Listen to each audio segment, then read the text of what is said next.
This is the Hollywood Outsider, a weekly entertainment podcast where this week we are looking at upcoming releases, including Magic Mike and Ted. We're going to review Rock of Ages and That's My Boy. We're going to talk about the latest in movie and TV news like we do every week. We also have our own trivia and Flashback DVD segments. This week on From the Outside In, which is our little section where we talk about a topic that's on ours or our listeners' minds, we're going to look at our top films we're looking forward to for the second half of the summer. As always, you can subscribe to the Hollywood Outsider on iTunes, Stitcher Radio, or anywhere else you can find an RSS feed. With that, I am Aaron Peterson, your host. With me today are my fellow host, Justin McCumber. That was a wonderful intro, Aaron. Thank you so much. Thank you. Brian Williams. Wow, that was absolutely spectacular. That's right. I think the best yet. Keep the applause going. Scott Clark. Stupendous intro. I couldn't have asked for better. I'm telling you. And by the way, everybody, that's about the 16th time we've done the opening to the show. So. Well, that's the 16th time you've done the opening to the show. And Let's boy be still clear about that. And the word boy still has two syllables, apparently. It does. Well, I don't understand why it wouldn't be, that's my boy. Well, let's just jump into movie news. Attack the Block, which is a little, really a small cult film from last year. Attack the Block's Joe Cornish is taking writing-directing duties on Snow Crash, which is a cult favorite book about a near future where corporations and mafia control everything, and someone released a computer virus that is frying people's minds. You know, Snow Crash is a really famous cyberpunk novel, and it's been out for quite some time, and apparently this is the second time that Paramount's putting this one into production. The first time was back when it was initially published in 1992. I'm just not sure how much resonance cyberpunk as a genre has anymore. I mean, it hit a real high note with The Matrix and some films that were released around that same time. But now I'm not quite sure how it's still going to play. So we'll have to see. Unfortunately, I've never seen Attack the Block. I was at a Best Buy. I had it in my hand, and someone walked past me and said, "Oh, that's crap. Don't buy it." And I was like, "Okay." Really? So I put it down. I never picked it up. And I heard a couple of reviews that really kind of spoiled me on it. Not spoiled, but took a lot of my desire to see it away. They were fairly negative. So I don't know how good this guy is. But considering how popular the book is, there's a really good chance it might do well. I'm just not sure, after The Matrix and now that we're well into, the 2000s, cyberpunk is going to resonate much. But I don't know. We'll see. I'm really surprised that somebody at a video store or store in general was able to sway your opinion, Justin. That doesn't seem like you at all. Well, I was already on the fence, and it was like $10 to buy it, and I had these negative reviews in the back of my head. I'm like, should I? I know some people who do like it, but I know some people who hated it. And when somebody just walked by and said, "Oh, I hated that," it was like that one extra thing on the scales to tip it.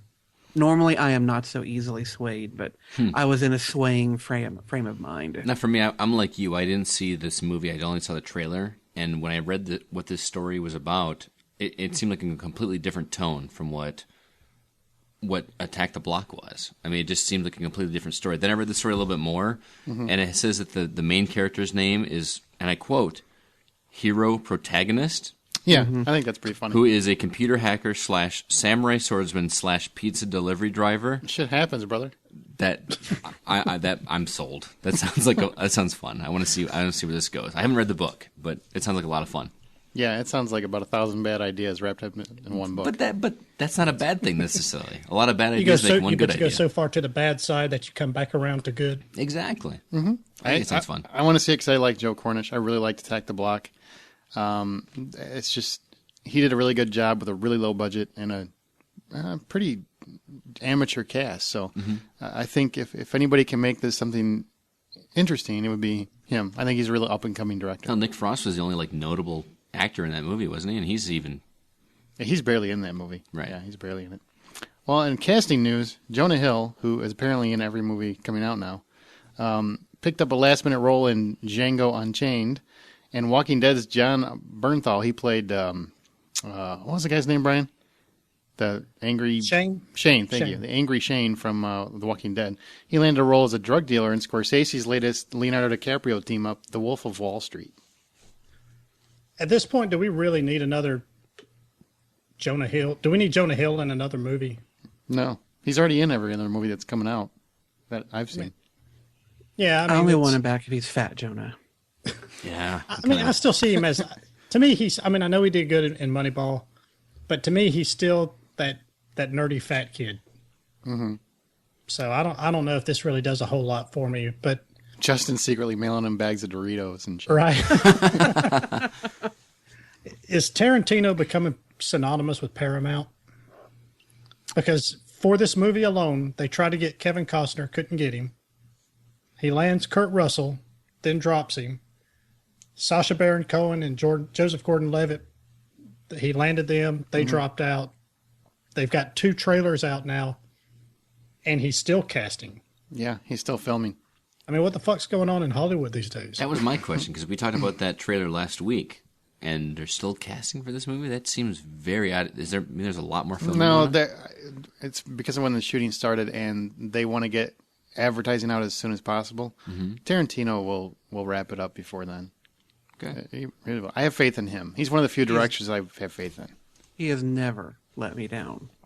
Exactly. Even some of his weaker films were still stronger than most, as far as I'm concerned. What I'm really interested in is the Wolf of Wall Street. When is Martin Scorsese going to stop thinking that Leonardo DiCaprio is De Niro? Because he's not. I mean, he's a handsome fella, and he's not bad. I like DiCaprio in some roles. I just don't think he's not nearly as versatile as Scorsese seems to think he is. My opinion. I think he plays the same guy in every movie. Okay. I mean, I like Scorsese, but I kind of agree with you, though, about Leo. He really is kind of the same guy. Never really thought about it, but I'd be more inclined to agree with you than fight you on it. Well, write that shit down. Brian agrees with me. DiCaprio does look good, though, in Django Unchained. Yeah, he looks... Django. Thank you. D is silent. The D is silent. I thought what was kind of interesting is that Rob Reiner's in that film, too. Did you see that? Which one? Rob Reiner, like the director/actor? No, I know who he is. He was in Archie Bunker or whatever. Yeah. Right, but like it's the first time he's been in a movie in, 9 years outside of TV and voiceovers? It's probably for good reason, but what movie is he in? He's in The Wolf of Wall Street? Yeah. I did not see that. Yeah. Look at Scott bringing the news. Scott digging deep. Scott Clark. He's playing DiCaprio's father in the film. Our guy in the sky, Scott Clark. I don't know what that was. Stay classy, Scott Clark. Like somebody just motorboated. No, if I was motorboating, you'd know it. The Teenage Mutant Ninja Turtles have been delayed. Now, we've talked about this before, but this really has to do with the studio.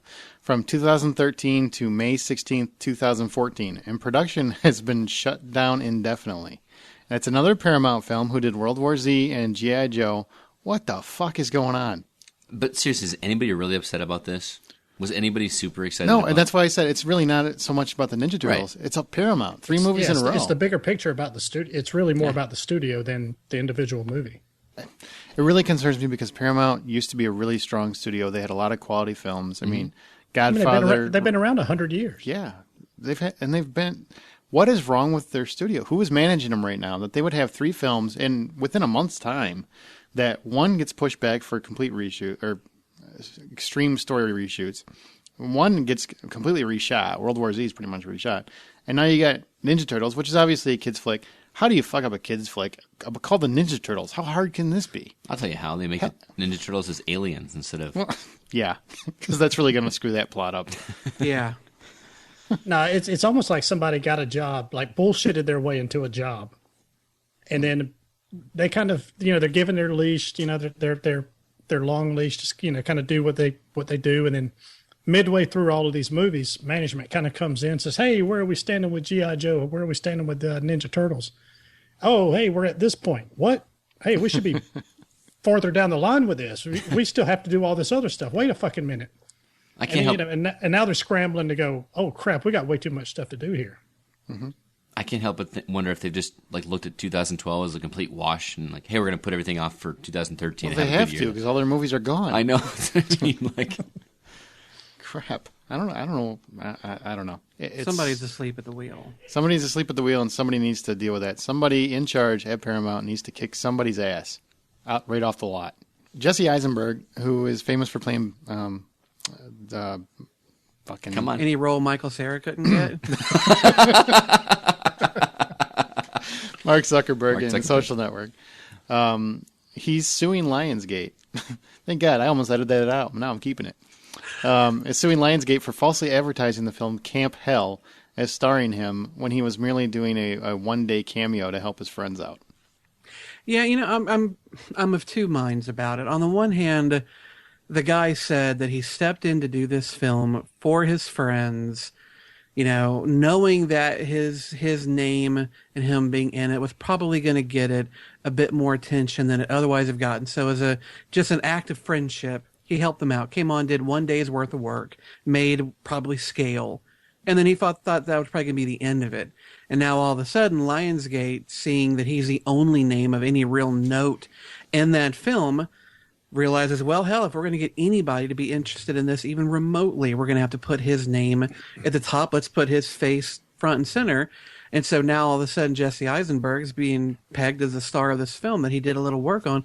So I can understand why he would be, a little upset that all of a sudden this film is being centered around him in the advertising, yet in the movie, when people go to it, they're going to realize this was not his film. So sure, he's going to get mad. On the other hand, this is his friend's movie, and now suddenly have a lawsuit attached to it, potentially creating a pretty thick stench around the name of the movie. I mean, they say no publicity is bad publicity.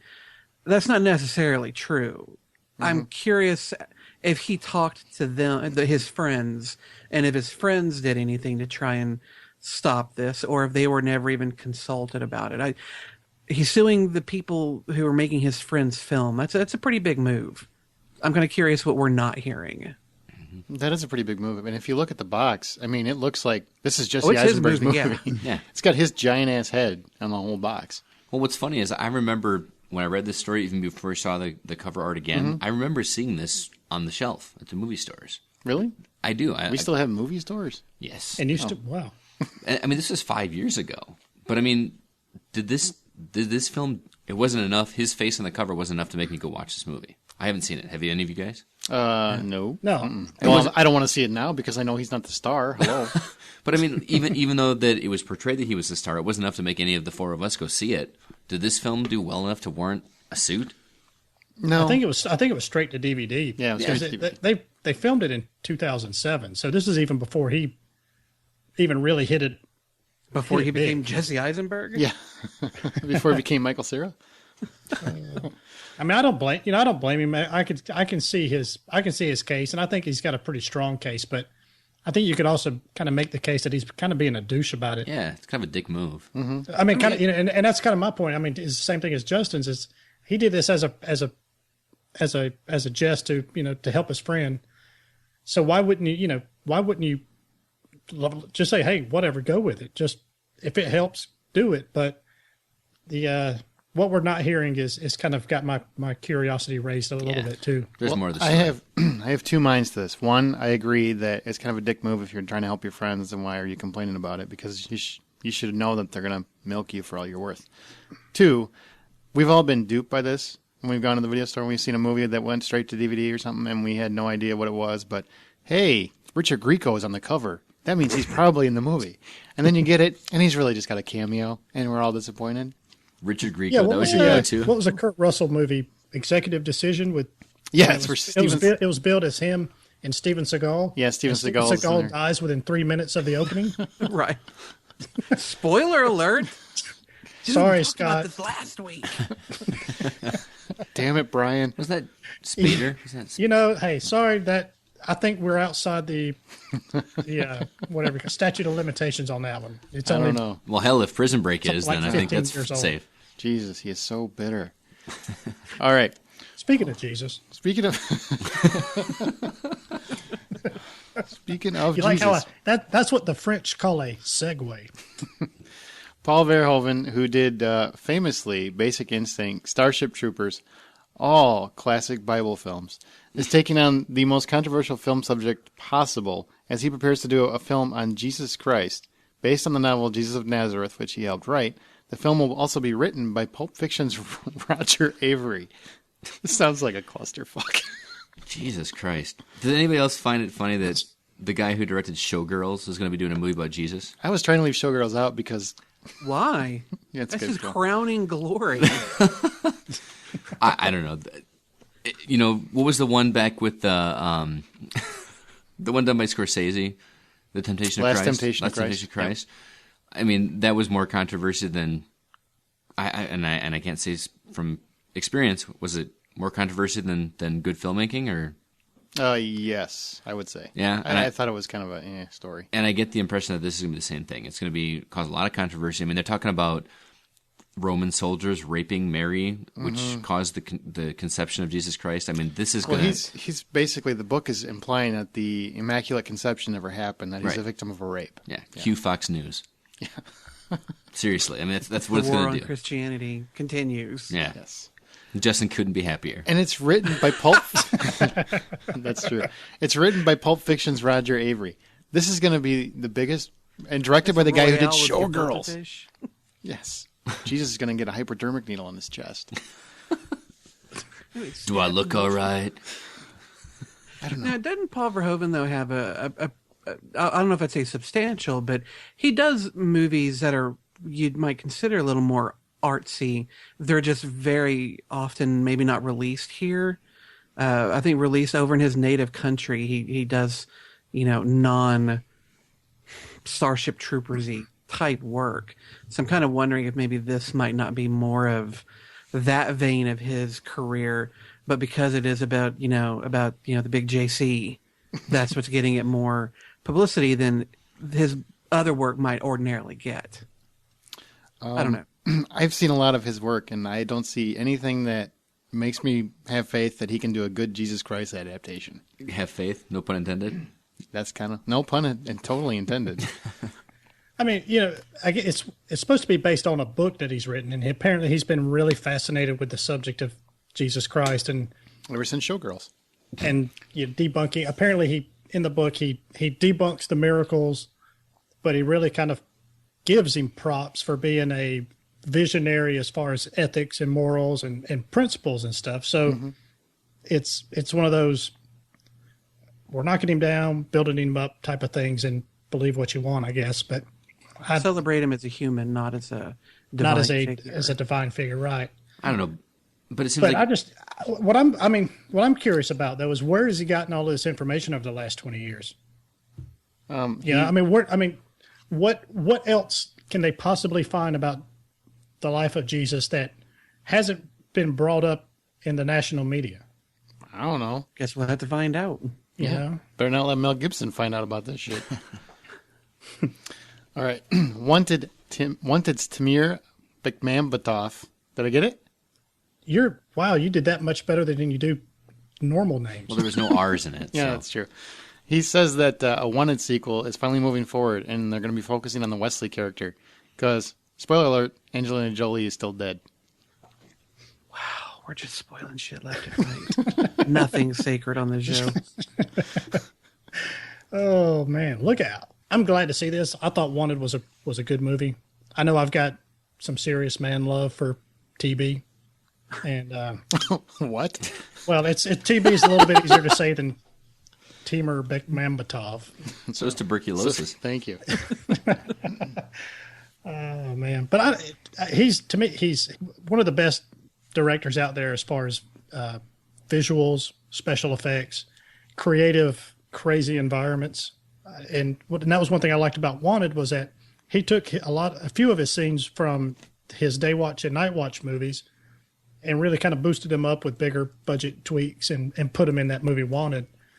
But on top of that, the story was good, the action was great, and the special effects kind of gives it a little bit of believability to them, kind of like the curving bullets. Mm-hmm. Yeah, I mean there is kind of like that? Well, according to MythBusters, you can't do it. So According to the 4 people we had to kill to prove it. right. So I mean, I'd love to see see him take this movie and make a second one out of it. Do you I'm really? glad they're not finding out some stupid way to bring back Angelina Jolie's character. That's a good, yeah. They were trying. That was definitely in the cards. They were trying to find a way. Well, I guess I can cross Wanted off of my must-see list. Seriously? Seriously. Seriously. Dude, There's That's something. it. That's it. This is James McAvoy, right? Yes. And I was a big fan of him in First Class. I may have to go back and check it out and be interested for the sequel. I liked him. I like him. Oh, God. God. You Scott, kill me. have you ever seen a movie? Yeah. It's like moving pictures on a You big keep screen. asking me back on the show, man. So, hey, it's your fault. I'm trying to understand. Lack of options. Point Scott. Lack of options. Look at Justin. All right, now it's time for... Welcome to Brian's Trailer Park. All right, I'm amazed sometimes how some movie franchises live and die. Resident Evil is a prime example. I don't know if any of them have been good, and I use the rabbit ears around good, but I still enjoy them anyway. So the last couple have been ridiculous, but it looks like Resident Evil Retribution might finally get her done. Basically, it looks like all of Alice's memories were implants, so everything she knew is a lie. Surprise plot twist, it's still Alice versus Umbrella Corporation. I know, shocker. Now, Justin, you're a big, I mean, well, I don't know about a big fan, but I know you at least appreciate the movies kind of like I do. They're just entertaining. Don't look too deep into them. But Yeah, it's interesting though. You say that her memories are implants. So does this mean that some of the movies didn't happen? Because it seems like with every film, the world has already ended. It just seems to keep re-ending. And yet in this film, it looks like there are big parts of the world that have not ended yet. So I'm really... Well, that's what I was curious. Is this kind of, it's are they starting over? You know, I don't know. An all-out reboot? That's Or not are what I got. Or are they still just kind of moving forward with the franchise as it is? I don't know, and you know what? It really doesn't matter because the story in these films has never been their draw. It is all about slick shooting. It's about Mila Jovovich looking like a pretty serious badass and getting some shit done. And I enjoy them, but the entire time I enjoy them, I know that it's like eating gummy bears for the brain. It's stupid. It makes no sense, but it's pure shininess, and I can enjoy them on that level. But if, you know, there is no story to these things, it's just all there to hinge different scenes on. And yes, I will be there to see this. What's wrong with gummy bears? They're good, but they're not Jew bears. That's true. I didn't get that at all from the trailer. I got that they were using her past against her in some way. Like her past memories against her. I didn't You're just stupid. That's I'm just kidding. apparently I saw the trailer a little different than you did, jackass. Stupidly. The movie Stupidly. the movie looks stupid either way. So go ahead. Yes. Well, me being the gamer, the bigger gamer of the group here, I kind of figure I'm the obvious target for this kind of movie. But Not really. Not if you've ever No. seen any of them. Mr. RoboCop. Video gaming movies just don't work. And while this trailer started out with a lot of promise with the way the story was going, I just kind of lost. I gave up on it halfway through the trailer. I do appreciate the appearance of some of the old characters from the games, like Ada Wong and Wesker. But I don't know. Maybe I'm alone in this, but I gave up on the lore of Resident Evil back in Resident Evil 3, back in the original PlayStation. The story has made no sense since then. And I just, at this point, like Justin said, it's not about the story anymore. It's all about Mia Jovovich looking hot, wielding a couple guns and shooting zombies. And that's all these movies have become to me. I think, though, that's what Paul W. Sanderson has done smartly with these films. Is I think he realizes that most video game stories really aren't movie appropriate. And so instead of, trying to hew closely to what we've seen, he just has decided, and even from the first one, he decided, let's just take some elements and let's craft something completely new around it. That way we're not beholden to the franchise. They can do what they want to do. It has no impact on what we're going to do, and we can just cherry pick things from it. So these movies bear little resemblance to the games, but there was actually a CGI movie made based on the games, and it was fucking terrible. Yeah. So even movies that try to be close to the games suck. So if you're going to suck, at least suck trying something different, going your own direction. Yeah, but in that defense, the appeal of the original Resident Evil wasn't about the gameplay or wasn't about the action. I mean, the appeal of the original Resident Evil was was the tense moments and the cool True. story that was going on. That's what I want in a Resident Evil movie. Is I want more story about Umbrella and about what's happening there and what the development of this virus. I could care less about the action. I'm more. I mean, Yeah, like I'm. That's the one thing that I would say I would like to see them bring back is more the intensity, the tense, the maybe some of the horror, because none of it's really scary and have you on the edge of your seat type Seriously. moments anymore. It's just Mila looking hot, shooting guns, and dancing around in 3D. something that can make you crap your pants from a dog jumping through a window. If they haven't done it in the first 4 movies, they're not going to do it now. Yeah. No. Right. Well, anyway, this opens up on September 14th. All right, there's a horror flick getting a lot of hype lately. While being screened at Sundance, a moviegoer passed out during the first gruesome scene. 20 minutes later, another audience member was treated for nausea. The movie we're talking about is VHS. It's about a group of guys who are hired to break in and steal one VHS tape, but things are never as simple as they seem. VHS is a found footage movie with 5 vignettes created by some of the best up-and-coming horror minds in the biz. While there are 5 separate stories, they all kind of tie into one overlying story. So who's going to hold my hand and see this with me? Because this looks pretty freaky. I want to see it so bad. I'm right on board. I'll go with you, Brian. All right, good. I cut a hole in popcorn, just so you know. It does so I hear- look insane. I'll be honest. When I started watching this trailer, I was like, "Oh, great, another found footage movie." And who the hell? And I was already out of it when they said, "Who tapes their own freaking robbery?" Mm-hmm. That just come on. That's Cool kids. That's completely asinine, right? Cool kids.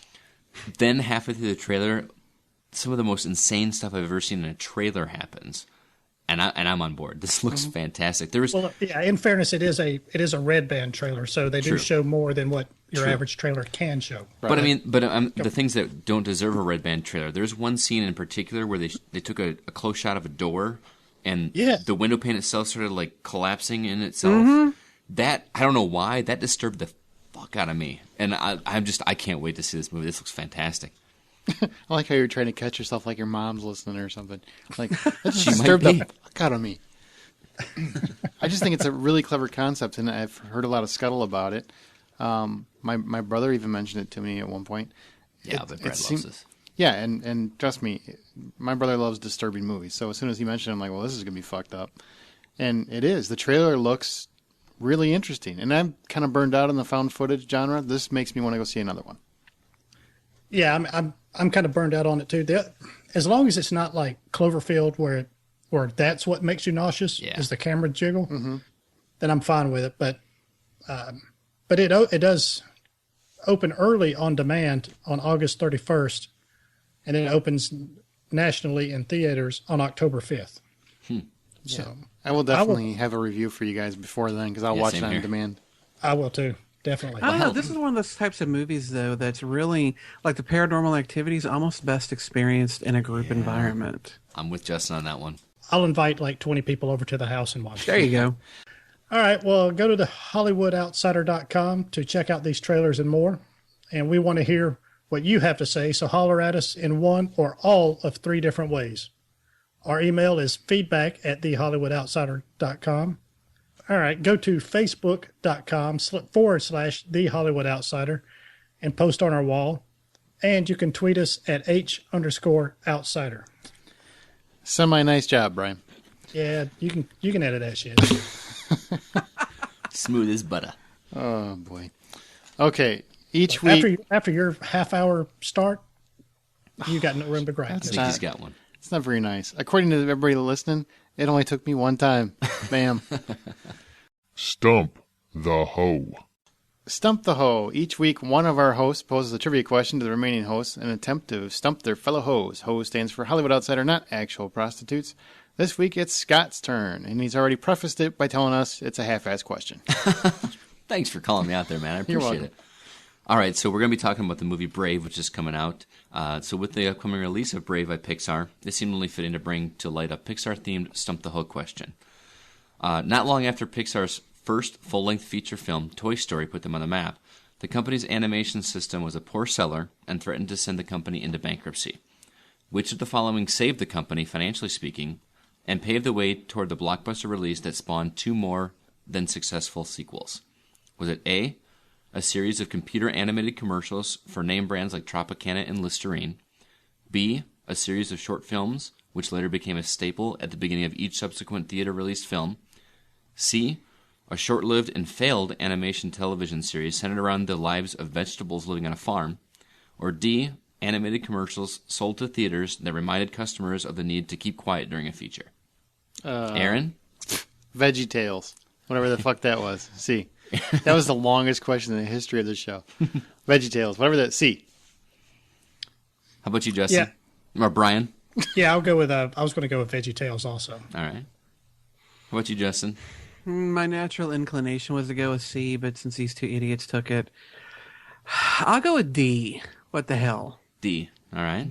Go get your concessions and shit. Okay, and we'll learn the answer to this really long question later in the show, so stick around. Is he going to have to repeat it? Yep. Shit. Now it's on the big screen. Scott, we don't get tired of you talking. You don't like the dulcet tones of Scott Clark? No. That's your favorite word, I swear it. I love the word dulcet. It's awesome. All right, so last week I love was... that when it comes down the pike. So last week was episode 46, which was Prometheus. We talked about the releases for June 22nd, the first of which was Steve Carell and Keira Knightley join us as an unlikely couple, coping with the end of the world and seeking a friend for the end of the world.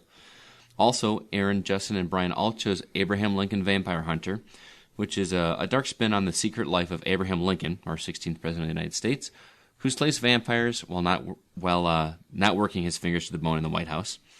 And lastly, the newest edition of the Pixar family, Brave, which I was the only one to choose as my pick of the week. This follows a young red-haired Scottish princess who must rely on her bravery and archery skills to undo a beastly curse. We also reviewed Prometheus, and rest assured it is spoiler-free. And for our From the Outside In topic, we discuss spoilers and what we believe is giving away too much of a movie to those who haven't been as lucky as us to see it. As lucky as me, Brian, and Justin. Yes. Okay, with that, we're going to review 2 new releases, Rock of Ages and That's My Boy. Let's do Rock of Ages first. Justin? All right. Well, Rock of Ages is probably anybody who's got a television or been to a theater and seen trailers knows is a musical, but what they may not realize, and I didn't know it at first, but it's a musical based on a Broadway musical. So the story and everything and the music that's in it comes from another source. So it's an adapted movie, so to speak, directed by Adam Shankman. Some of you might know him from So You Think You Can Dance. He's done a lot of other movies. I'm probably sure the Step Up movies have been part of them. But the movie centers on a club on the Sunset Strip in California called the Bourbon Room, in which Stacey Jacks is supposed to come perform a concert to raising money for the club, get them out of debt. There's all sorts of other characters involved, those who want to see the club shut down.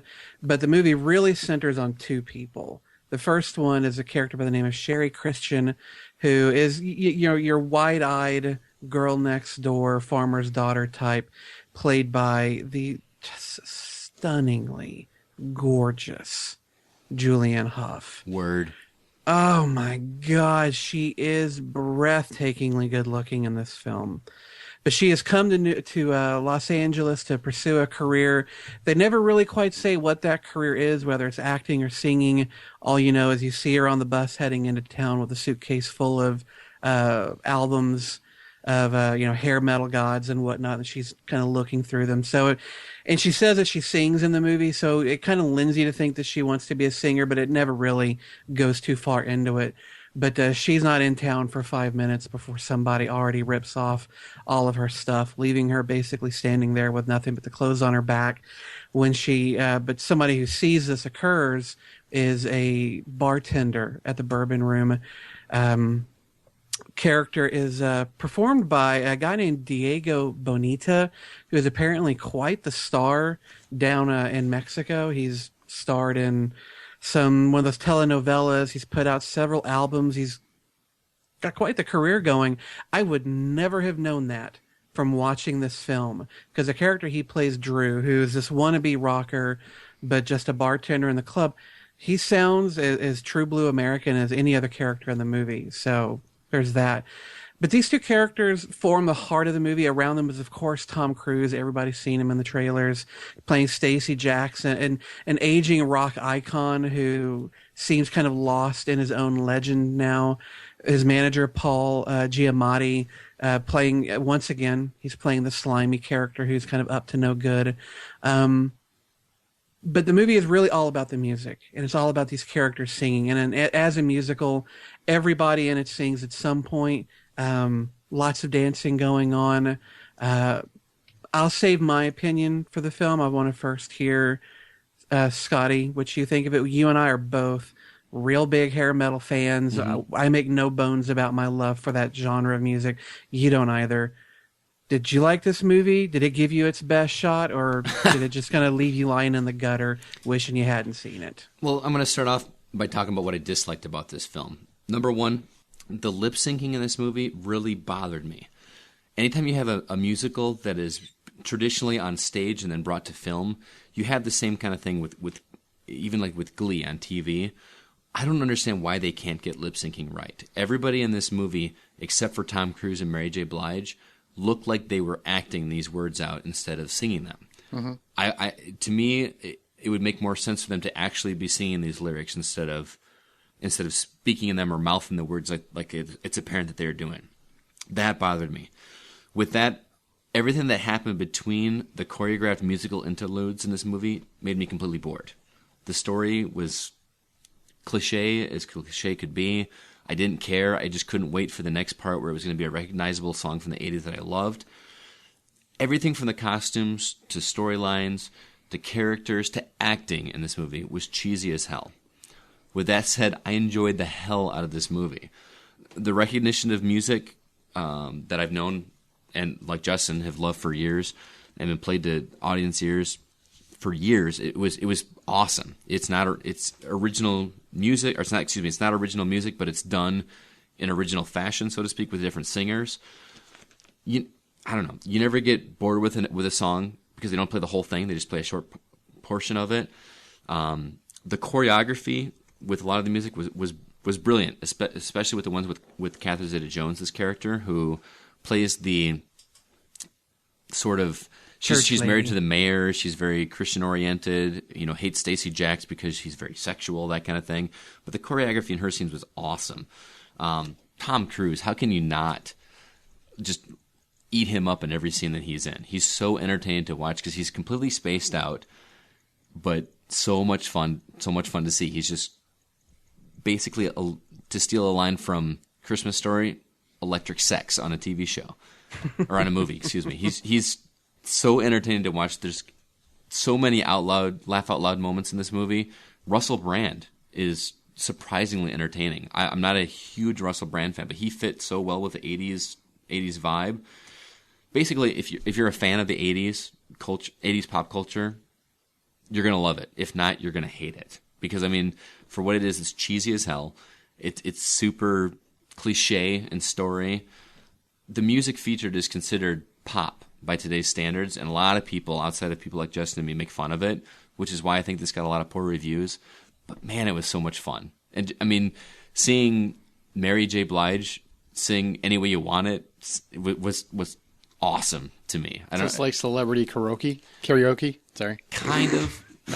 Kind of, but done in an entertaining way. Now, what I will say, it's hard to compare a movie like this, or it's hard to talk about a movie like this without comparing it to a movie like Chicago, which to me is the epitome of a stage musical done to film that works. Because everything from the music to the spaces in between that are story driven makes sense. This one doesn't have it, but the charm with the 80s music is enough to bring it back to make it a lot of fun. It's just very entertaining, very tongue in cheek. You got to kind of go into it with that kind of mindset. But I still gave it a 7.5. I had a lot of fun with it. For me, Rock of Ages is a movie that has two fantastic acts, the beginning and the end, separated by a sadly boring, lengthy middle. Mm-hmm. The film is 2 hours, and I think they could have easily shed a half an hour of it. The entire middle of the film drags so long. They could have cut a lot of things short. Just sitting in the theater, I thought of a number of ways that they could have given the same story, but done it much faster, given it more impact. I was really far more bored in the middle than I thought I would be. The beginning though is so fucking good, and the ending is probably even better. It's in the glory of that music that this movie really shines, and in that regard, for me, it's amazing. Even though that middle kind of drags. I mentioned Julianne Hough earlier. Her and Diego Boneta are both very pretty people, and they're both very good singers. I don't necessarily, though, think that their voices were right for the songs, some of the songs that they were singing. Especially Julianne. Her voice is far too soft and smooth to really carry a rock song. I mean, she's not Lita Ford. She cannot get the kind of gravel that a good rock song needs to have. And Diego, he's not all that great in some songs. He's really good in others, so it's kind of hit or miss. But in this kind of a film, a musical, a lot of it's just your Glee type singing. And so no, that's not real rock and roll. And I guess their standard for what you need to sound like is a little different than if they were, casting a film where the singing had to be more true to the genre itself. But Tom Cruise, stunning. Mm-hmm. The dude, my man crush for Tom Cruise continues completely unabated. The man just exudes weight and gravity and experience.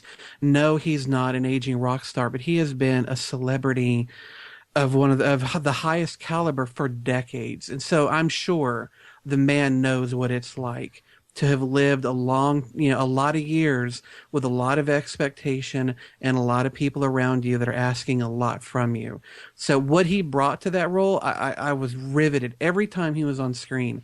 Couldn't tear my eyes off of him. I thought he did an amazing job. And Malin Eckerman, who plays this Rolling Stone journalist who really just has a small part in the film, she makes the most of it at every turn. And when she's on screen, she is scorchingly good looking.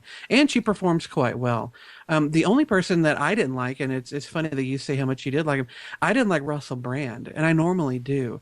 It's just in this film, considering that he's a bartender, kind of almost a co-manager of this rock and roll club, he's far too earnest and cheerful for me. There really wasn't any kind of grittiness on him, and so that kind of worked against me for his character. But what are you going to do? Adam Shankman did a fantastic job. The music flowed, and by the end of it, I wished I had a lighter to hold up into the air. And I'll be honest, I was singing, not loud. The theater I was in was probably only a quarter full. If I had heard other people singing, I probably would have increased my volume. But I love this music. I love singing it. And if they ever want to do for this movie what they do with Rocky Horror, I will be there and I will be singing my heart out. Because this movie is the soundtrack of my teens. And those songs are always going to be in my heart.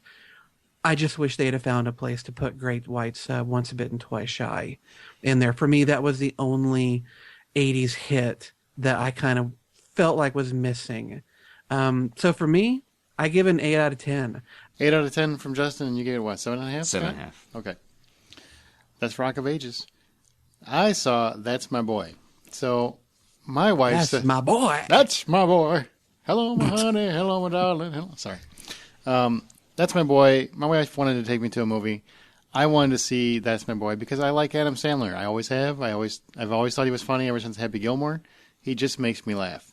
So then we go see That's My Boy, and I don't know if I like him anymore. No, that's not fair. Jack and Jill is the first Adam Sandler movie I refuse to watch because it just looks so bad. Reviews were awful, but they're always awful for an Adam Sandler movie, so I don't really put too much into that. But just everything about the movie looked not interesting to me at all, so I skipped it. This came out. I liked the concept a lot. Adam Sandler plays Donnie. He's basically a teen who ends up banging his teacher, lives the dream, bangs his teacher, and is smoking hot teacher, and becomes like a local celebrity, which is pretty funny because around guys, we've all had that conversation when you hear about the hot teacher who slept with a student, and all the women are like, oh, up in arms, and guys are like, oh, I'd do it too. It's funny to see like a movie made about that. The teacher goes to jail. She ends up pregnant, having a baby.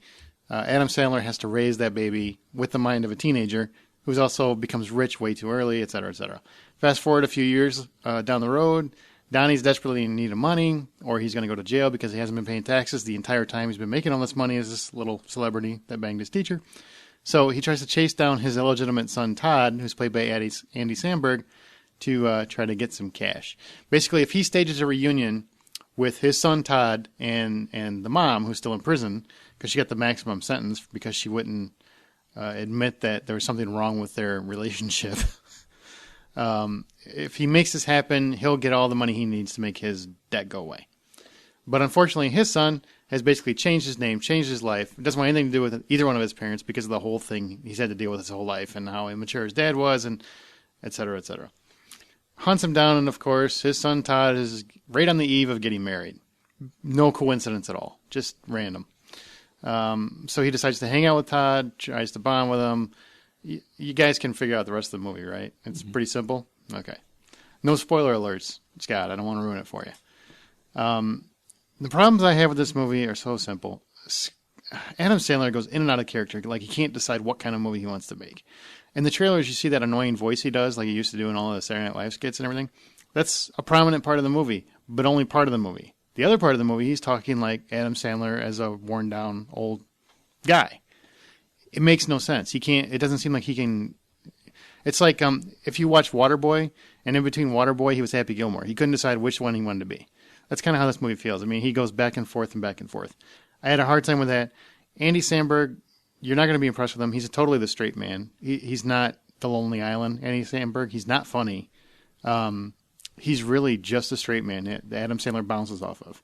Vanilla Ice shows up as Donnie's best friend. He's fucking funny. Vanilla Ice made me laugh. Yeah, more than Adam Sandler did. Like more than he did in the 80s? The dude has no shame at all. None. No shame. He realizes that everybody's making fun of his ass. and I mean, they even do the stop, collaborate, and listen joke. I mean, you see it coming, but it's funny. Is he playing himself? Yes, he plays himself. Okay. Yeah, it's pretty funny. Now I kind of want to see it. Oh, God. I'm not going to lie. Vanilla Ice surprised the shit out of me. And actually, he ends up, because basically he's a rundown celebrity, he ends up working with Todd Bridges, and that kind of shit's pretty funny. I mean, there's definitely a lot of funny jokes in the movie. The movie itself is not good, but some of the humor is funny. I mean, I've never seen a movie where they pull, and this isn't a spoiler, it happens at the very beginning of the movie, where they pulled the curtains away of a huge school auditorium while a kid's trying to give a speech, and you see this little teenager banging this smoking hot teacher. That was funny. Awful and horrible, but I couldn't stop laughing. I'm like, they just showed that in a movie? Holy shit. Wow. But anyway, Rex Ryan shows up, Todd Bridges shows up, Susan Sarandon, a bunch of other random cameos pop up. It's like Adam Sandler just got out the celebrity phone book and started calling everybody. But the movie tries too hard to be like a gross-out comedy. If they would have went for a PG-13, I think this would have been really funny. It would have been typical Adam Sandler if he would have dropped the voice and just played, an immature Adam Sandler. Because Adam Sandler has an immature grown man down pat. He can play that character better than anybody else in the world. If he would have just done that, this movie would have been hysterical. Instead, he had to try for his old Saturday Night Live stupid-ass voice. It just wasn't funny. And then they do tons of semen jokes and dick jokes and stuff I don't personally find funny. I don't think fucking the pie is funny in American Pie. That kind of stuff doesn't make me laugh. It bores the crap out of me because I think it's so lazy. It's just like we're going to go for gross out because we can't think of anything clever. So I just didn't like the whole style of the film. It's definitely a rated R movie. Why you would release that on Father's Day weekend when kids are going to a movie with their dads, just I don't understand. But I'm really disappointed because parts of the movie are really funny. The story is just not coherent. It tries, and I'm saying that as an Adam Sandler movie. As an Adam Sandler movie, the story makes no sense. Whatever. But there's enough funny stuff in there to make me, give it a 5 out of 10 and give it kind of a Sandler pass. I didn't think it was awful. I just didn't think it was nearly as funny as it could be. And Vanilla Ice made me laugh.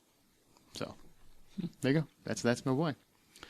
Brian saw John Carter. That's going to be part of the speed round, so take it away, B. All right, just real quick. I didn't see this at the theater. I did see this weekend on Blu-ray. And I got to say, this is probably the best movie that's received an unjustified beating at the box office this year. You. If you haven't seen it, just buy it on Blu-ray. Just go out, buy it now. It is that good. The jury, Scotty. The jury's kind of still out on Taylor Kitsch as kind of as a leading actor, at least as far as I'm concerned. But the movie as a whole was very good. I'd give it 8.5 out of 10. Oh, wow. Wow. Go Fuck B. you, Scotty. That's I'm in the right. minority. 3 against 1. We're just proud you saw it. Let's go to box office. The kiddies won again. People love zebras with afros. Madagascar 3 was number 1 for the second week in a row with $34 million. There's the sigh. That movie Jesus. made more than the Tom Cruise, Rock of Ages, and Adam Sandler's That's My Boy combined In its second weekend. in its second weekend. So that's a big boo-boo on their face. Prometheus made $20 million. It dropped about 60% from last week. That was to be expected because it's a fanboy movie. We'll see how it's going. It's got $89 million on the till, so it'll make money. So you might get a sequel where they might answer some questions that they asked in the first movie. So now it's time for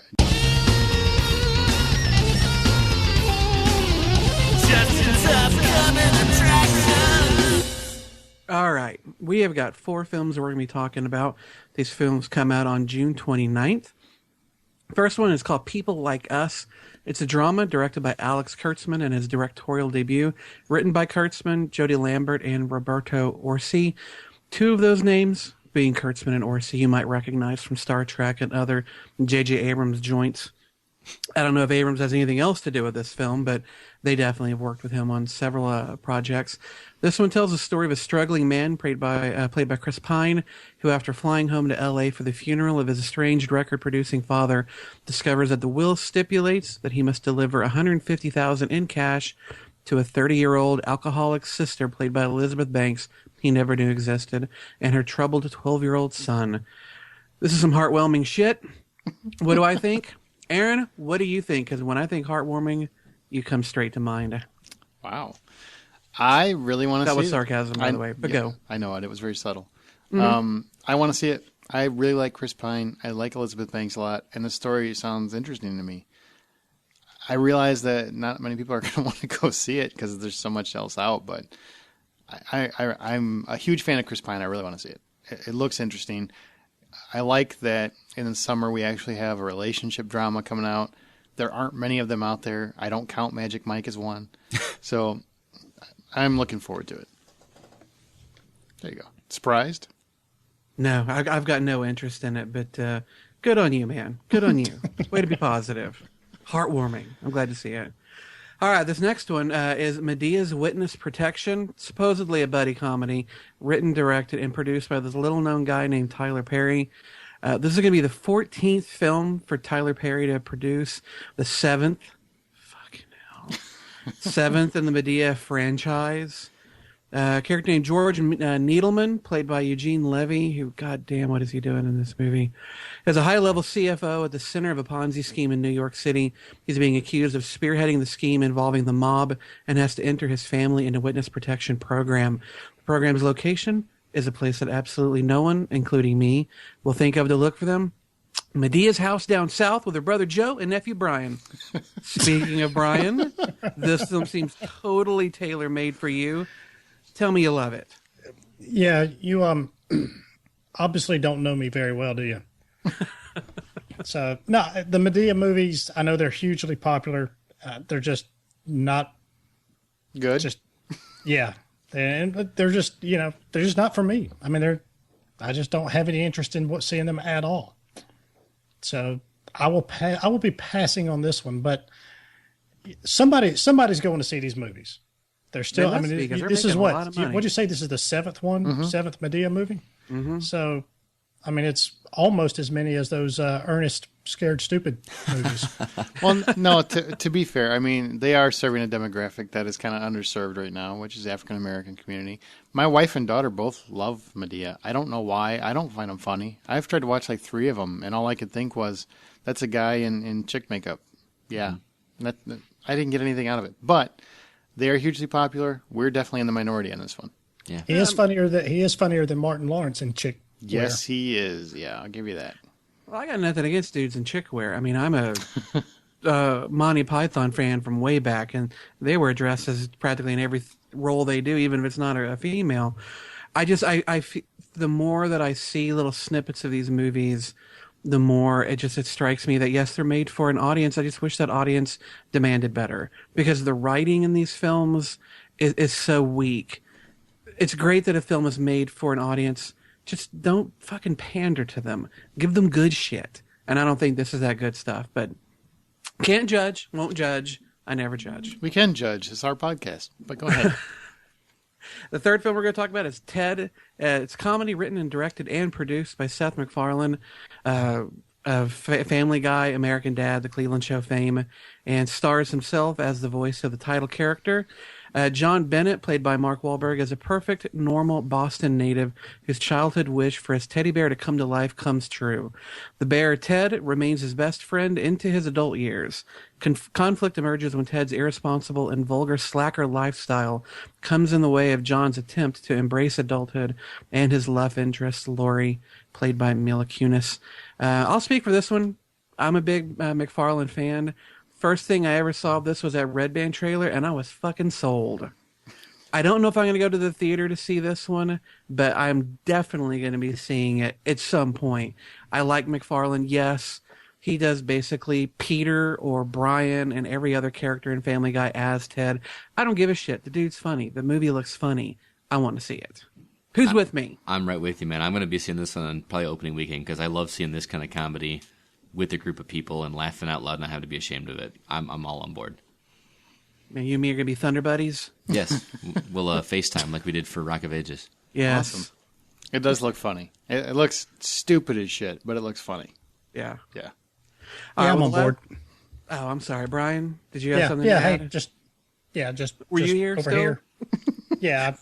I was playing Xbox a little bit during all those lengthy movie reviews there, but I paused it. So it looks funny. I'm kind of on the same page as you guys.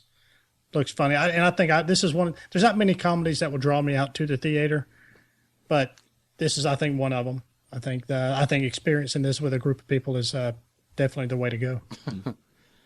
Couldn't agree more, Brian. Thank you. All right, our last film that we're going to talk Thanks about. for chiming in. Thanks for chiming in, man. The last film, Magic Mike's comedy directed by Steven Soderbergh, who I'm a huge fan of.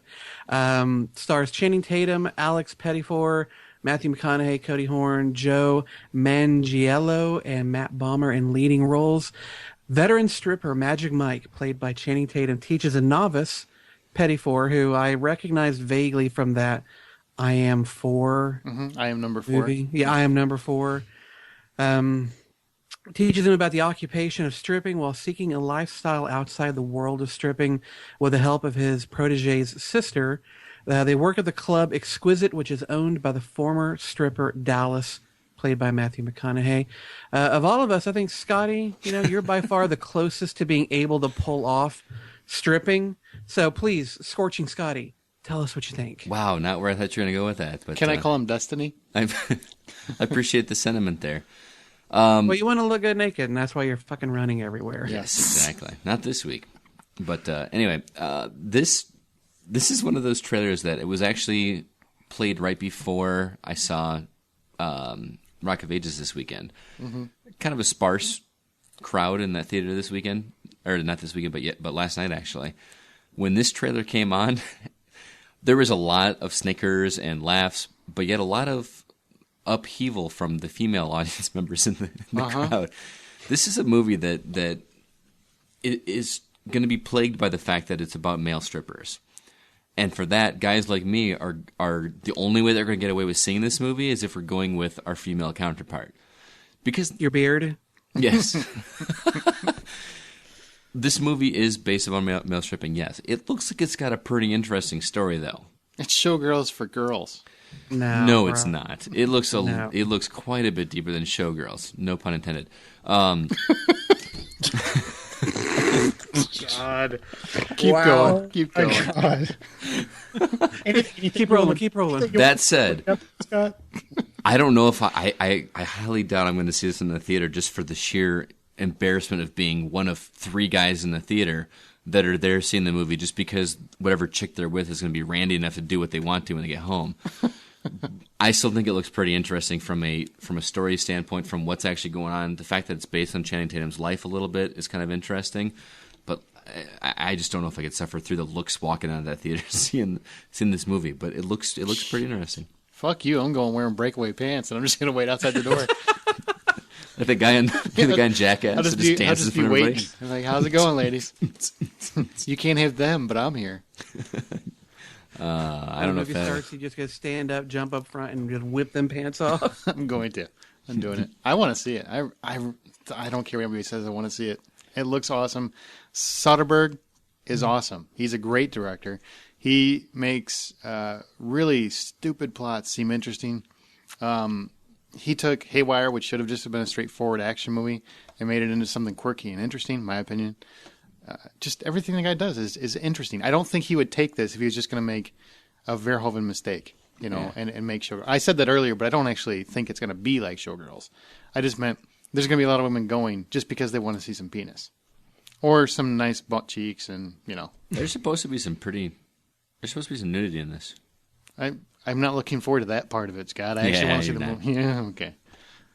That's true. What is it that looks so story-wise? They're what naked. Is it that looks unique? It's a guy that's because a guy meets girl and he's got to decide between, job and what pays the bills and what he wants to do. I mean, it's not exactly, we're not talking Prometheus here. Brian, I'm trying to justify my interest in seeing a male stripper movie, so I would appreciate it if you would just roll with me. Come on, I need to hear more. Our listeners demand more from us. Flip it around and say it's a do a helicopter.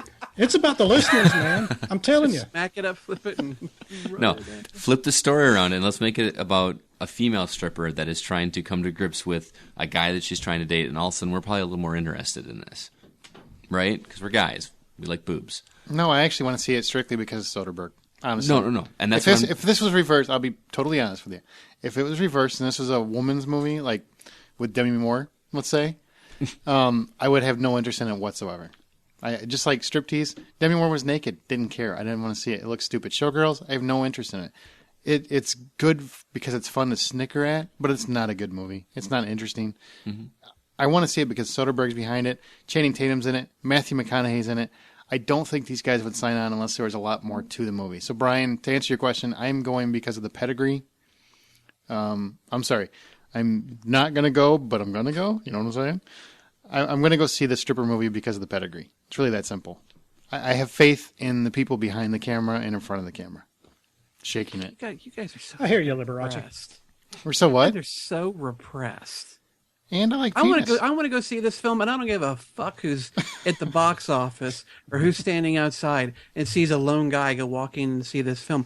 I want to see it much for the same reason you do, Aaron. It's because of the pedigree of the film. Soderbergh, if he can bring the same kind of charm, charisma, and ease to this film that he brought to the Ocean's 11, 13, and whatever the fuck movies, I'm in for a great ride. The guy knows how to direct a fun ensemble comedy film. Channing Tatum used to do this. He can bring, I'm pretty sure, a bit of honesty to this kind of role.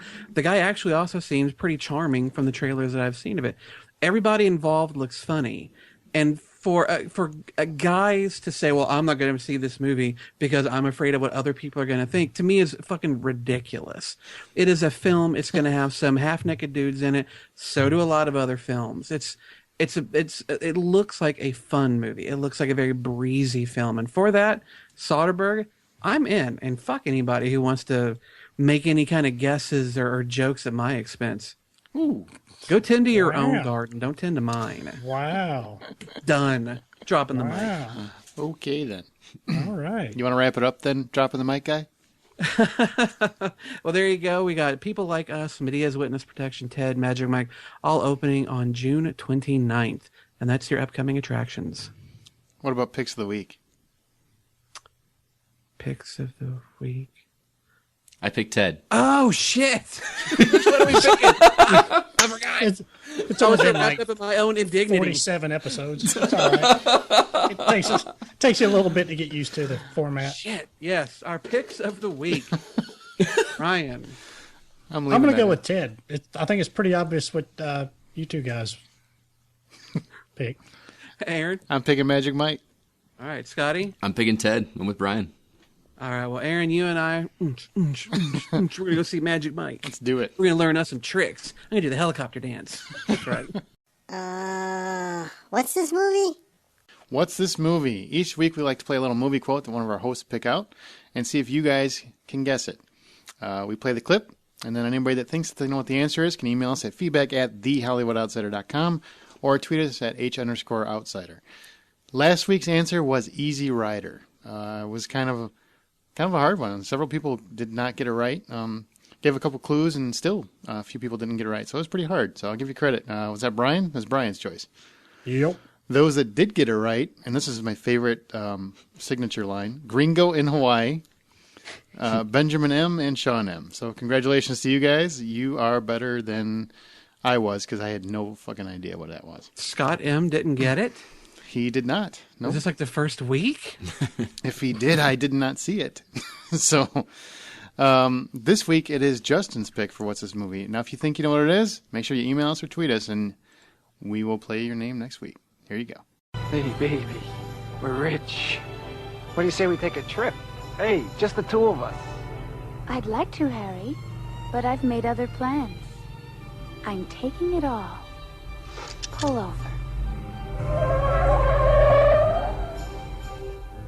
Are you sure this is what you want? Positive.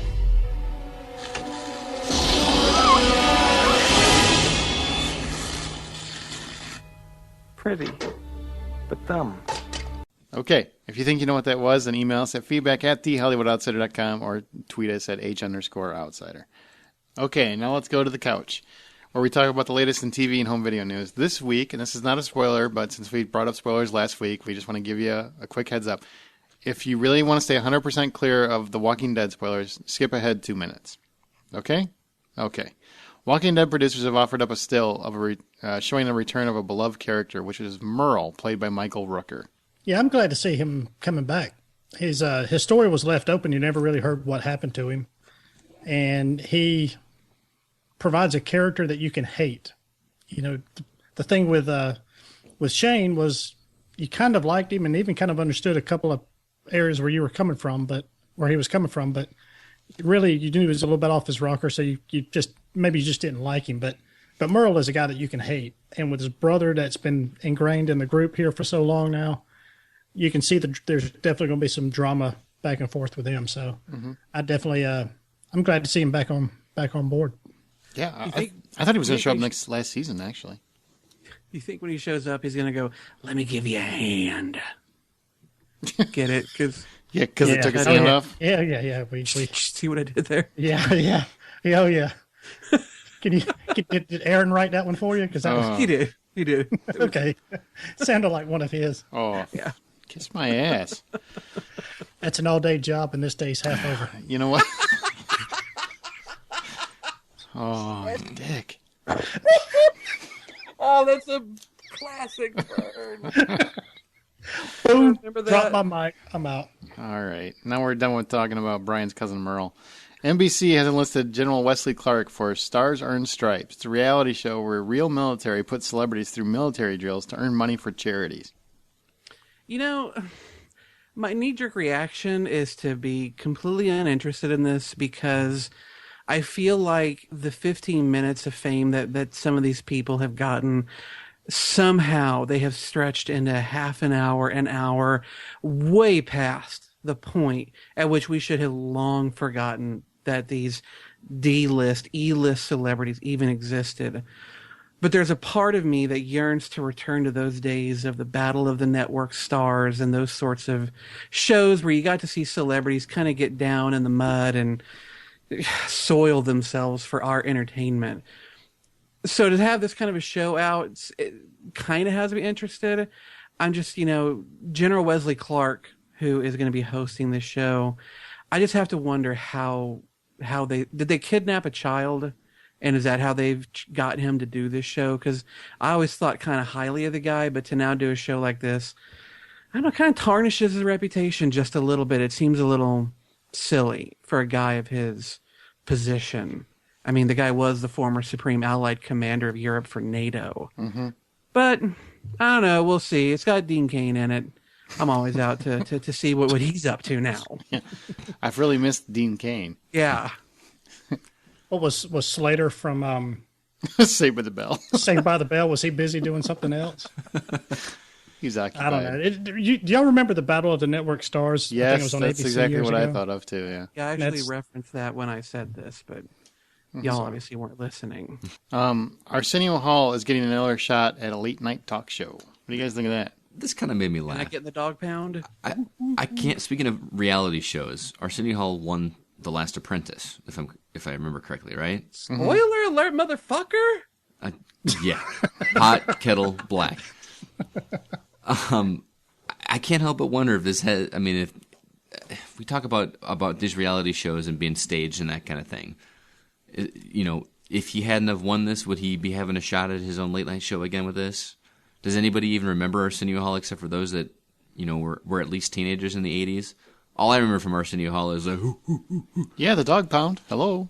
That's all I remember. I didn't like him as a host when he was out. The only cool thing about him is he got Bill Clinton to play a saxophone. That's it. I liked the guy. And the thing that I liked about him is that unlike all the other late night talk show hosts of that era, he didn't have a desk that separated him from his guest. It was the couch on one side, his chair kind of catty corner, nothing really separating them. And for me being a teenager at the time, he was speaking more to my audience than I ever felt like Johnny Carson, David Letterman, Lena went on to do. I never, ever watched those shows. I did watch Arsenio Hall. I liked his show. So I'm actually kind of interested to see what he does with this because the late night talk show format has changed a lot. Can he adapt? Can he do it again? I'm interested in seeing that. But as far as the whole Celebrity Apprentice, whoever watches those shows and thinks that is not pretty well predetermined before they even all show up in New York, I think is fooling themselves. There's no reality to that. But this, if it led into something cool for him, I'm all for it. All right. Whoop, whoop, whoop, whoop. There you go. Okay, now we go to did you see that? Real quick, if there's any upcoming or interesting TV shows or events that we saw. There was a couple this week. Justin, you saw Dallas, the reinvention of the 80s joy. Yeah, I'm interested to hear what he thinks of this. What do you think of it? Well, it's funny. I've lived in Dallas or in the North Texas area for most of my life. Yet until last winter, I had never been to South Fork, where they had filmed the exterior shots for the TV show Dallas. My wife and I got bored one day. Her aunt was in town. We said, we've never been to South Fork. Let's go see it.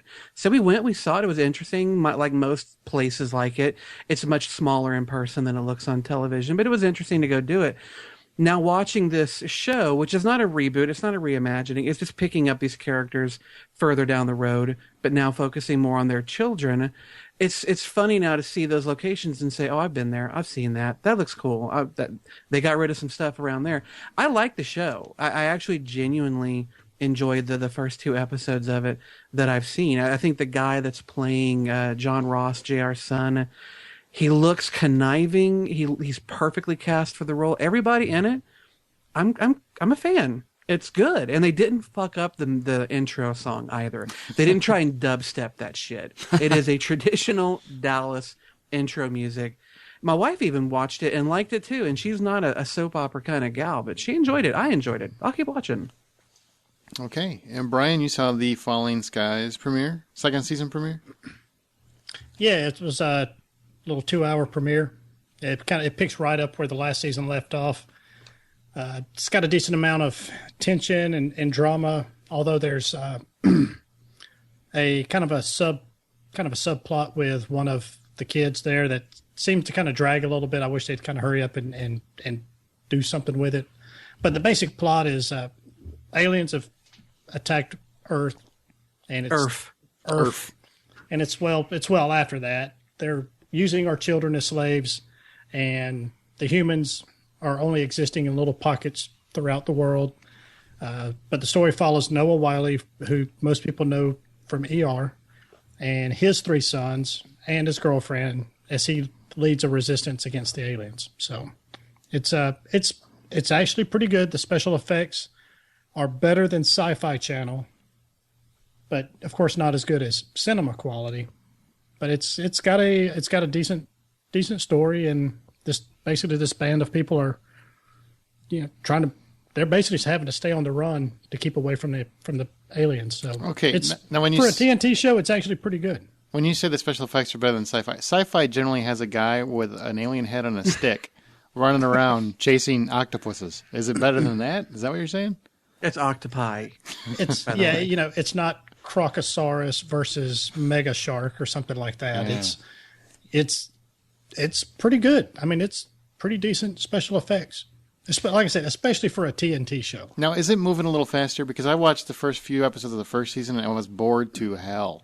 Me too. So first season you can watch the first probably 2 or 3 episodes, get an idea of just who the characters are, and then watch about the last 2 or 3 episodes, and you'll be fine. But it really dragged in the middle last season. So I would recommend doing that. Just watch the last 2 or 3 episodes, get an idea of kind of because the last few episodes were actually pretty good and it ended on a high note. And this season it picks right up. So you think they should have BBC'd it and made it like 6 or 7 episodes instead? I think they should have done what they should have done with Game of Thrones and cut down some of the stories and condensed it some and impact more further down the line, I guess. Gotcha. And one last one. Justin, you saw the Mad Men finale. How was it? Yeah, Without spoilers. It was, for every season of Mad Men that I've seen, this is by far probably the slowest and least eventful of all the seasons they've had. For most of the characters, not a real lot happens. There are a few that have some pretty major events, but for the most part, a pretty slow one. The finale was a little lackluster, only because I've gotten used to every previous season's Mad Men finale really ending strong on a powerful, kind of life-changing note. And in this one, that actually occurred the episode before the finale. And so just seeing some of the reverberations of what happened isn't nearly as interesting. So I was a little disappointed in this season, but even weak Mad Men is head and shoulders above most scripted television's A stuff. The writing in this show is probably some of the best writing any show has ever had in the history of television, period. It is phenomenal. So weak Mad Men, still better than most shit. I did want to make one quick mention, though. I forgot to tell you ahead of time. I watched season 8 and also the finale season of Entourage. Very funny, very strong. I just wish they would have had about 4 more episodes to let the story pad out a little more, because things come to conclusions much faster than I think they should have. If they'd had about 4 or 5 more episodes to let things drag out a little longer, give some more story to it, it would have been a lot better. But the ending, very funny, a bit heartwarming. I like the show. I'm glad to see that it ended strong. Enjoyed it quite a bit. So goodbye to Entourage. Let's hug it out. Okay, now let's go to DVD and Blu-ray. Scott? All right, for DVD and Blu-ray releases this week, this is for the week of June 26th, we've got Jonah Hill and Channing Tatum, who go undercover to uproot a high school drug ring in the surprisingly hilarious 21 Jump Street. In Wrath of the Titans, Sam Worthington and Liam Neeson reprise their roles as Perseus and Zeus in the sequel to Clash of the Titans. Also, Snow White's story gets a more tongue-in-cheek approach in Mirror Mirror, which also stars the likes of Julia Roberts and Nathan Lane. The most recent Oscar winner, The Artist, also hits home video this week, as well as the far from Oscar-worthy 1,000 Words with Eddie Murphy. On TV, we've got Damages Season 4, as well as Meet the Browns Season 6. Also, as far as Wrath of the Titans and Mirror Mirror, you can get, 21 Jump Street, you can get our reviews of those on the YouTube channel at The Hollywood Outsider. Ignore Smedley in the background there. Ooh, yeah. Hit me with that unknown shit. Flashback. All right, with that, we'll move on to our flashback segment.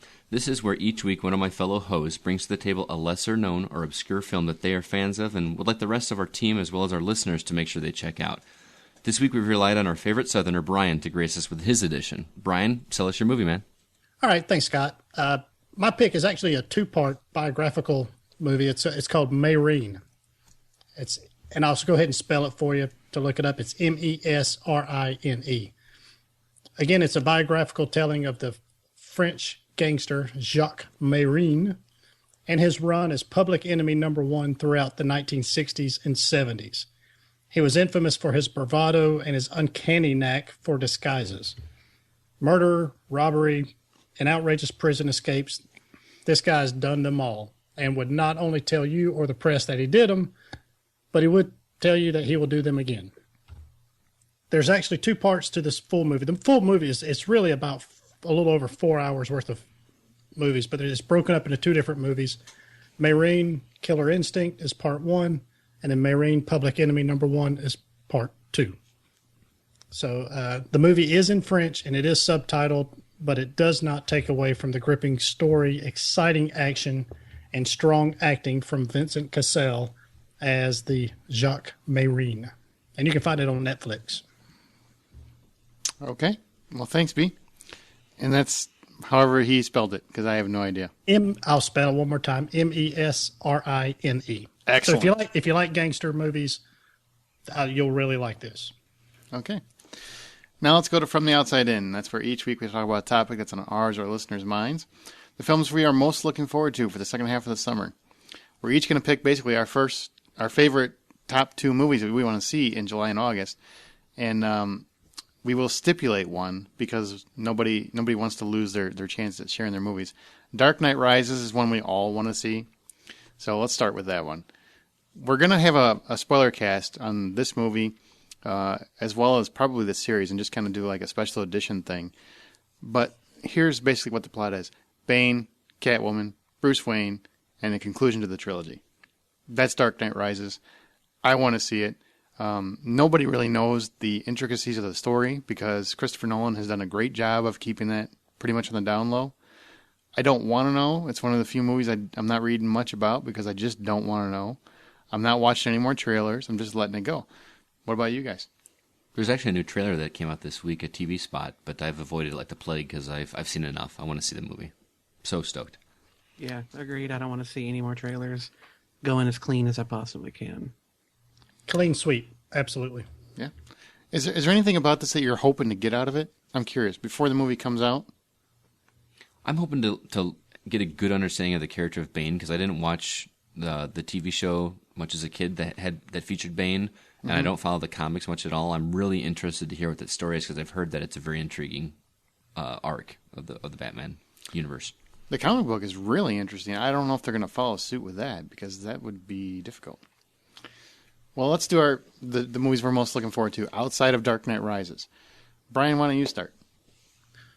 All right. Well, one of the ones I'm most looking forward to for the rest of the summer is Expendables 2. And it's just sheer fun. All of these great 80s and 90s action stars. Chuck Norris, Jean-Claude Van Damme, all the other guys that made it from the first one. It looks like it's even going to be more fun than the last one. So I'm just sign me up. I just cannot wait for this movie. It just looks like a whole lot of fun. Okay, I want to see that too. That's I'm glad Brian picked it, so I don't have to waste mine on it. I just want to see all these old bastards kicking some ass. And Chuck Norris, I want to see if he can still roundhouse kick at 85 years old or whatever he is. For me, it's Van Damme though that really has my interest the most. That he's playing a bad guy, I find intriguing because I don't know if he ever played a bad guy before.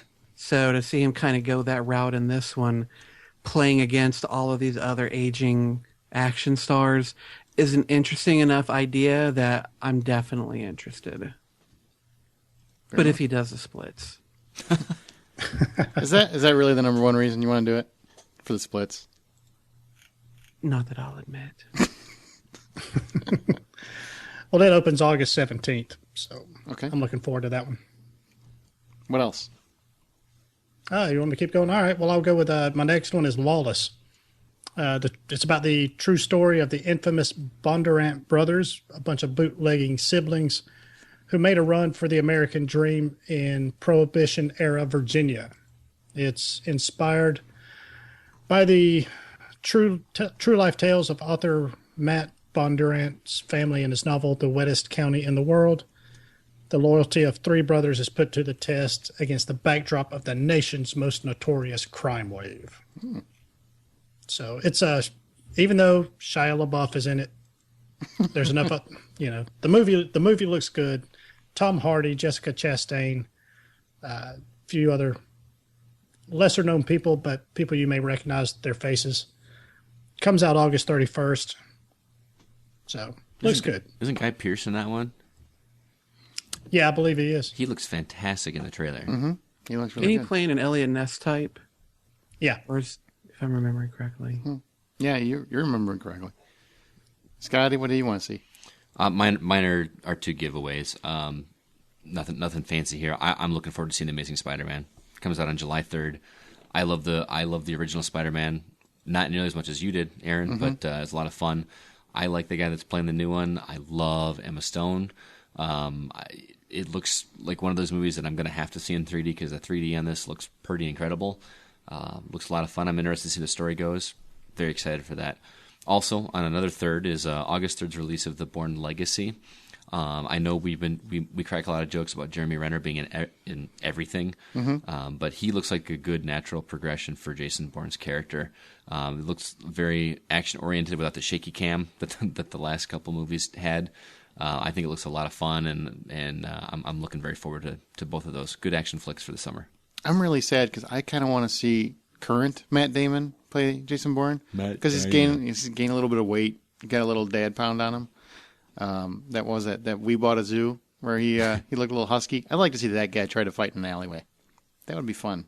And he's trying to hold the sandwich while he's doing all this kung fu shit. That'd be good. I want to see, Justin can be last for once, Amazing Spider-Man, which Scott already talked about. Love Sam Raimi. Love the comic book. I grew up on that comic book. I don't like the direction they're going with it. I don't like trying to make the Dark Spider that it seems like the trailer is going for. I'm going to give him a chance just because I love the character so much. But if they make it too dark in any way, shape, or form, I will not see anymore because I really like how Raimi made that universe a very light and colorful and very much captured the elements of Spider-Man that I liked.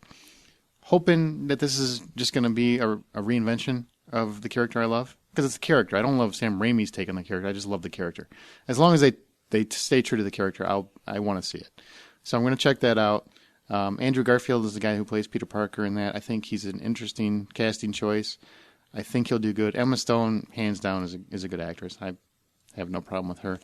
I don't like that they're doing a complete reboot about it. I mean, if I got to hear about how he gets to be Spider-Man again, I'm going to probably be sick to my stomach. But my other choice, and that comes out July 3rd, my other choice is Red Lights, which is a small independent movie. It comes out July 13th. And it stars Sigourney Weaver and Cillian Murphy as researchers who basically debunk psychics, ghosts, etc.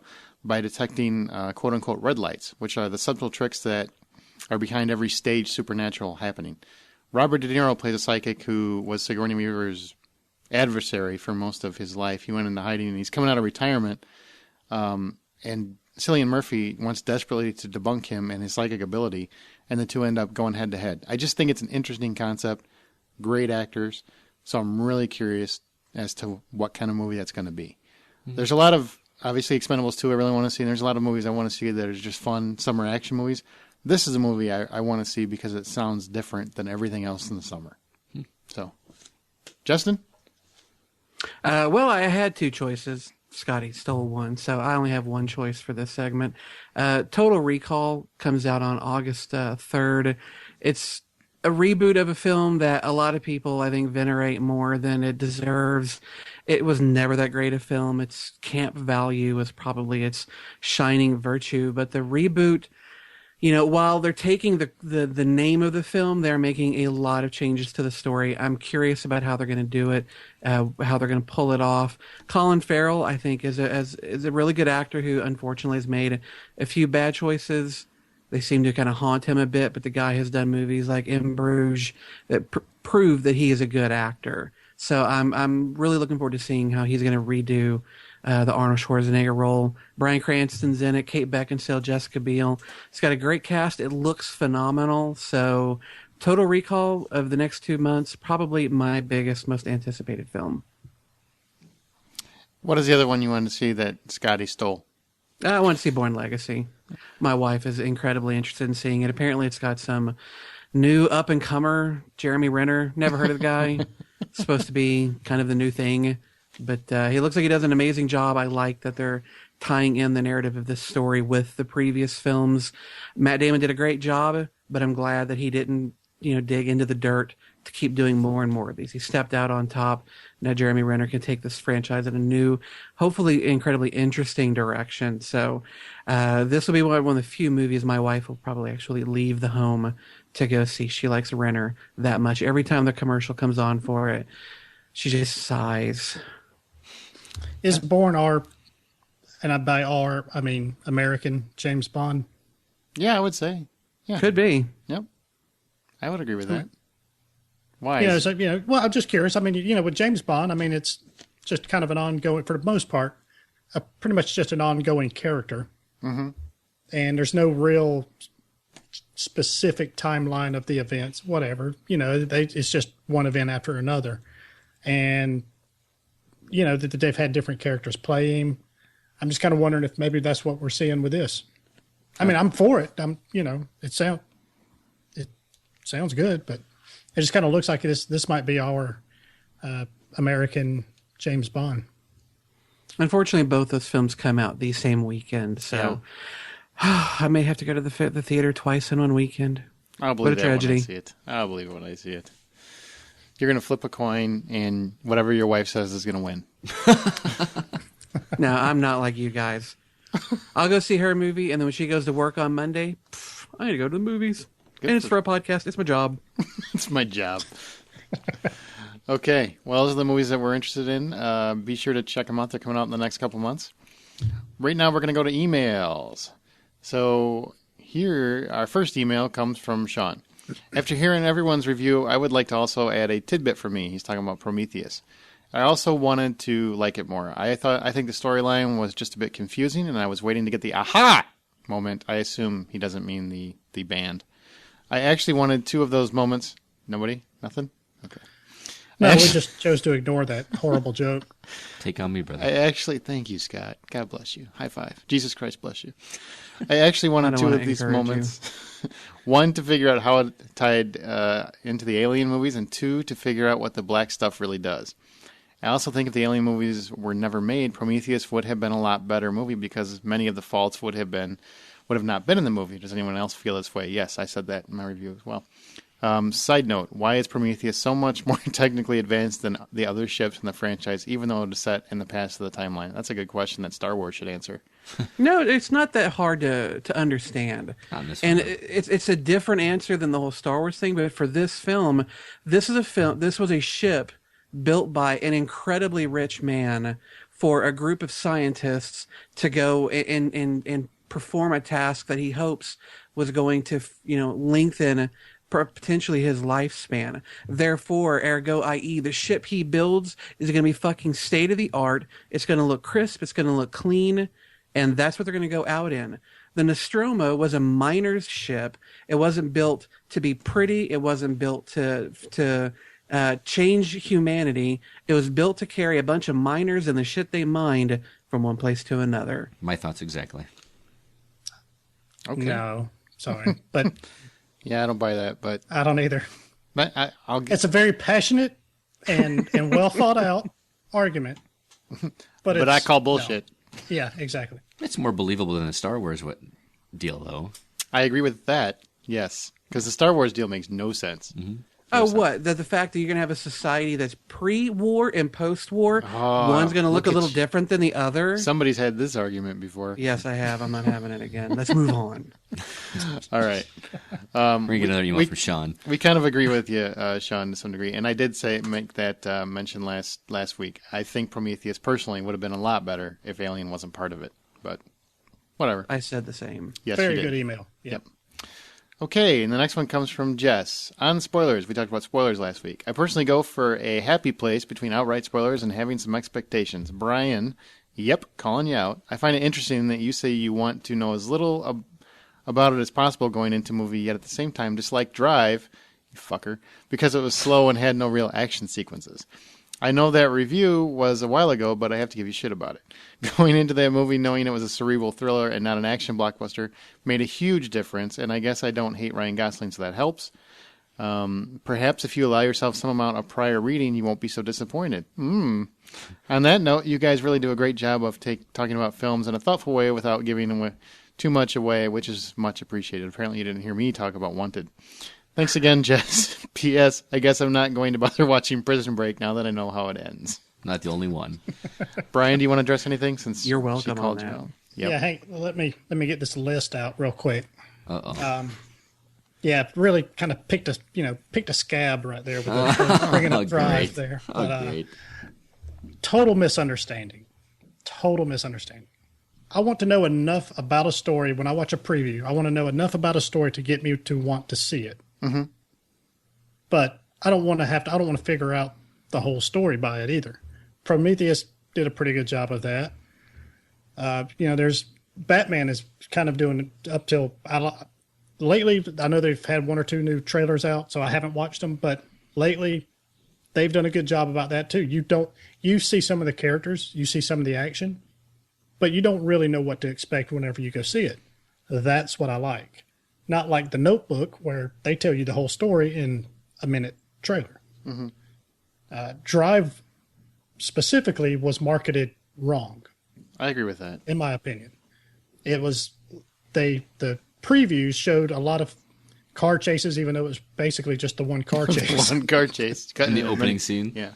Yeah. And, your average moviegoer expects something like Fast Five, which was totally not that case. And even, and Aaron, you can back me up on this. You even told me before I went to see it, don't expect Fast Five. This is a slow burn thriller. Mm-hmm. So even going into that, I knew, okay, it's not all fast car chases and all that stuff. Anyway, I do agree that it was, if it was sold as a kind of a brooding thriller that, I might have given it a little bit better score. But if I have to do all kinds of heavy reading on how to interpret a movie before I go see it, I will stop watching movies.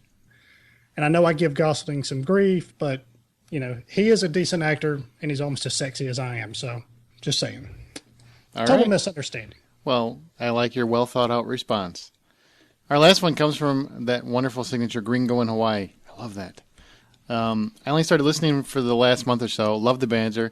I too, as in also, get a kick when I hear Scott say stuff like never saw RoboCop. But like him, I love music and movies. So this really is for Scott and Justin. Hard Day's Night, Purple Rain, High Fidelity, Wedding Singer. Just kidding. 80s stuff makes me nostalgic, though. When the right song hits the right scene, awesome. I fell in love with Elizabeth McGovern in Ordinary People. When they did that quick flashback scene with her in a party, and Boston's More Than a Feeling in the background, I could babble on. Keep up the good work, Ringo in Hawaii. Love that email because you two love music and films. I do.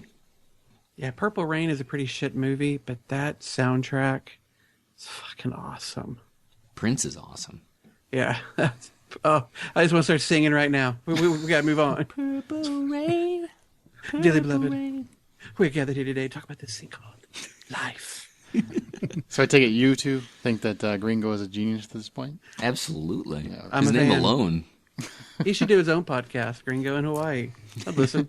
That's awesome. It's catchy as hell. Can we like copyright that right now so we can get some royalties? Yeah. We'll get some royalties from the free podcast. Make sure to tune back in next week where we're going to have reviews of Abraham Lincoln, Vampire Hunter, and Brave. We'll let you know who sees what when next week happens.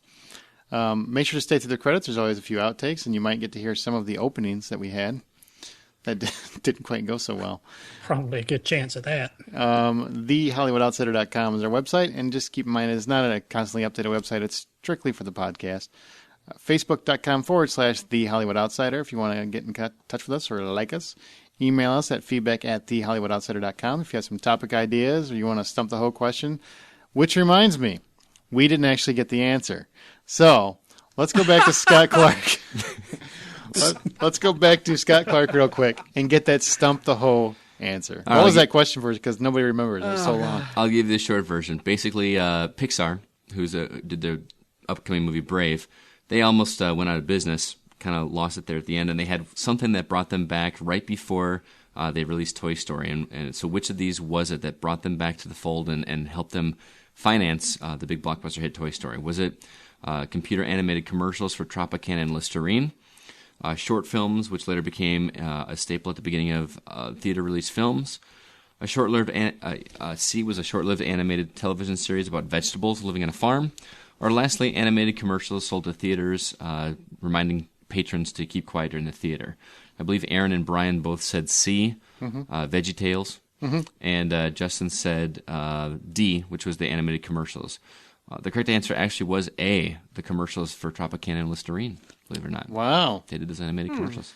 That was so long, that question. Oh, so glad he went with the short version. Poor Scotty. Everybody always gives him shit. Okay, now we can actually end the show. You can email us feedback at thehollywoodoutsiders.com. You can tell your friends, please subscribe on iTunes, Zune, Google Reader, or listen on your Stitcher radio app. Give us a thumbs up if you do, or just a plain old RSS feed. I want to thank each of the podcasters. Brian Williams, who's available on Twitter at BrianWMS. Thanks, B. My pleasure.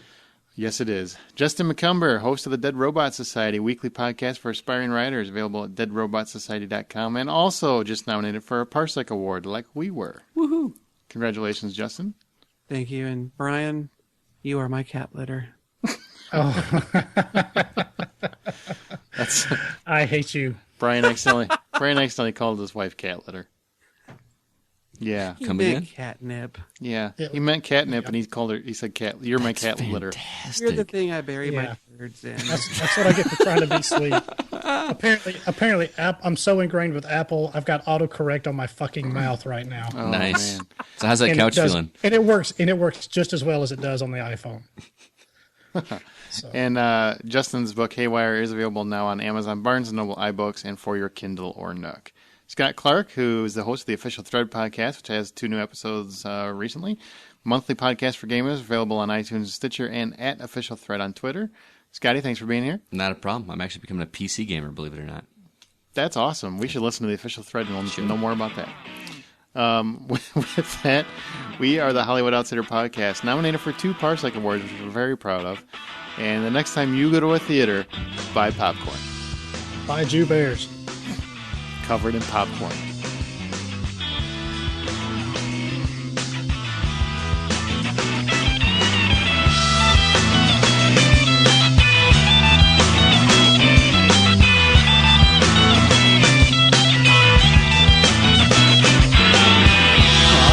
Decision for me letting you go. No time to visit, I just wanna go home. You're unable to understand that I'm doing the best I can, and all I know is all I'd rather be home. I'd rather be home.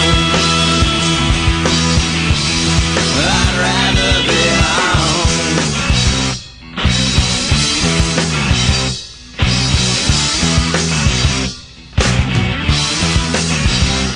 Year or two. You were just looking at Timber Bekmambetoff? Is it? Timber, there. It's not timber. He's not a fucking lumberjack. All right, back in 2. Who the fuck is he? Chuck Woolery now? Back in 2 and 2. And I'm out in 5, 4, 3. Fuck it. We'll do it live. You were pointing when you did that, weren't you, Brian? I was. And I was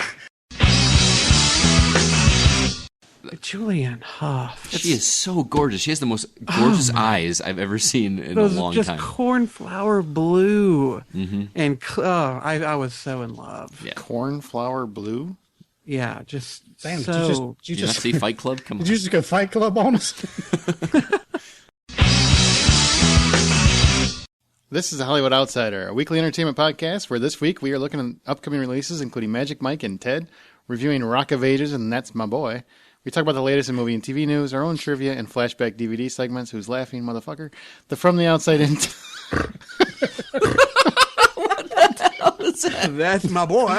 That's my boy. That's my boy. This is the Hollywood Outsider, a weekly entertainment podcast where this week we are looking at upcoming releases, including Magic Mike and Ted. We're going to review Rock of Ages, and That's My Boy. Latest in movie and TV news, our own trivia and Flashback DVD.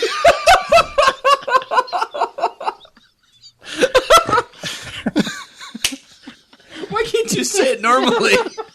Dude, I just mute myself.